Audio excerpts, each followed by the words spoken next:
چاہے آپ اس کے ان باکس میں چلے جائیں، چاہے وہ مردوں کے ساتھ جاب کر رہی ہے، چاہے وہ پائلٹ ہے یا وہ کسی کے گھر میں ماسی ہے، وہ ہمیشہ اپنی عزت کرانا جانتی ہے۔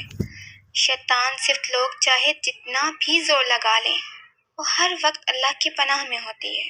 آخر کیوں؟ کیونکہ وہ جانتی ہے کہ تنہائی میں بھی وہ رب اسے دیکھ رہا ہے۔ وہ جانتی ہے کہ عزت سے بڑھ کر کچھ نہیں۔ وہ جانتی ہے کہ جھوٹی تعریفیں اور جھوٹے لوگ صرف وقتی تعلق ہیں۔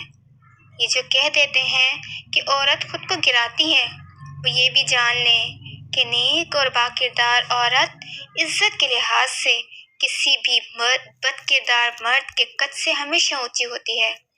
عورت کی خوبصورت روپ جو وہ اللہ کی رضا میں زندگی گزار کر حاصل کرتی ہے، وہ بہت بلند و بالا ہے۔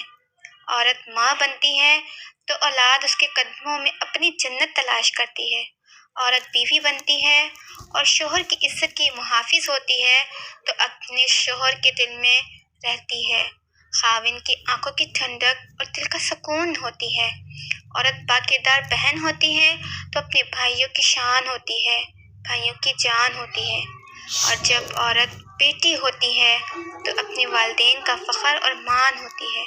غرض یہ کہ عورت کا وجود اس دنیا کی حسین ترین نعمت ہے۔ اس مخلوق کو میں عورت مانتی ہی نہیں جو اپنے والدین کی عزت اور غیرت کو نہ جانتی ہو اور جو اپنا مقام نہ پہچانتی ہو۔